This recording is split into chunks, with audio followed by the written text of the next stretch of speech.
Let's begin with your accessory kit. Your 929D serger came with 4 thread nets. These are used to control the flow of decorative or slippery threads as it unravels from the cones. You also have 4 spool caps. These are used when you are using small spools of thread to keep them in place. To hold cones of thread securely, cone holders are included. They can be inverted to hold larger, industrial-sized spools of serger thread. A package of needles, hex wrench for changing needles, a screwdriver, lint cleaning brush, and tweezers to help in threading. An optional accessory is the trim trap, which will help keep your sewing area cleaner. The 929D is also a free arm serger. Simply slide the bed extender off to the left for convenient free arm serging. This is ideal for serging tubular knits or trousers or sleeve hems. To open the front cover, move the latch to the right and tilt the cover towards you. To close the cover, lift the cover and move it slightly to the left. The spring action will pull the cover to a secured position. The Brother 929D serger uses a standard home sewing machine needle. Don't forget that you can use ballpoint needles when you are serging knits and a metallic needle if you have metallic thread in the needle. Let's bring our needles to their highest position by turning the hand wheel counterclockwise. It is important that the hand wheel only be turned in this direction whenever you need to move the needles. To insert or change your needles, use the hex wrench in your accessory package and loosen the set screw located here. Both needles are held by this set screw, so if you are removing or changing just one needle, you need to hold both. Here's a helpful hint. When removing the needles, leave the thread through the eye of the needle. The needle can then easily be retrieved. Remember, it is important to insert the needles as high as they go into the needle ports. If this is done correctly, you will notice that the left needle is slightly higher than the right needle. Home sewing machine needles have a flat side. Remember to insert this flat side towards the back of the machine. Another hint: inspect and change your needles often. Bent or damaged needles can damage the lower looper and cause mechanical problems such as thread breakage. Your serger has easy snap-on, snap-off presser feet. To remove the foot, raise the foot to the highest position with the presser foot lift lever located on the right side of your machine.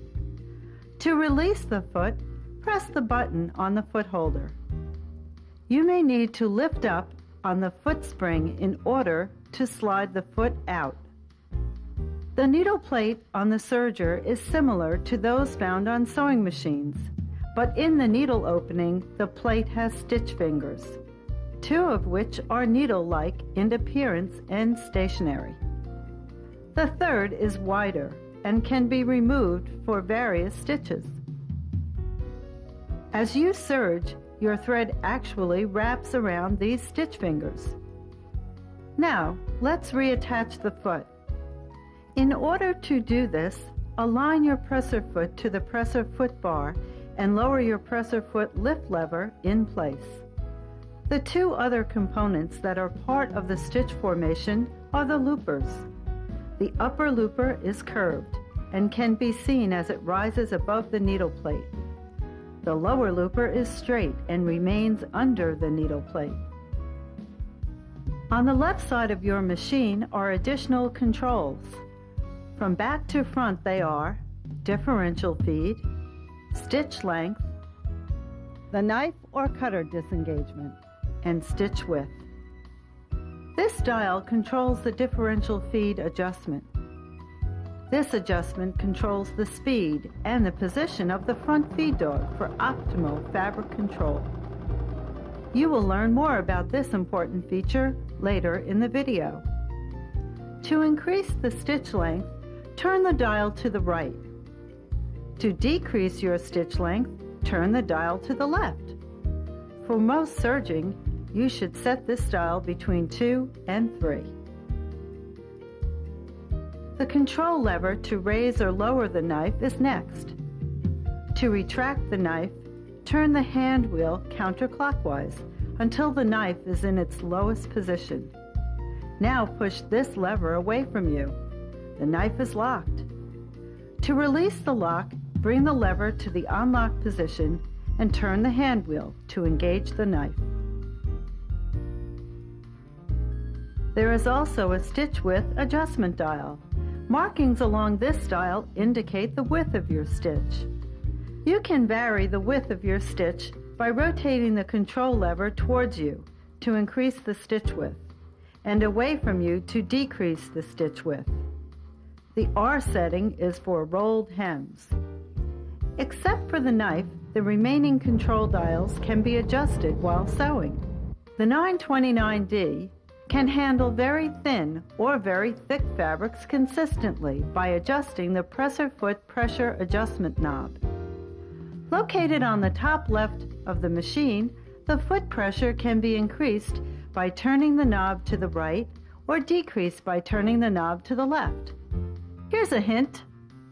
The seams in the knitted fabrics will wave if the presser foot pressure is too high. To correct this, rotate the dial to the left.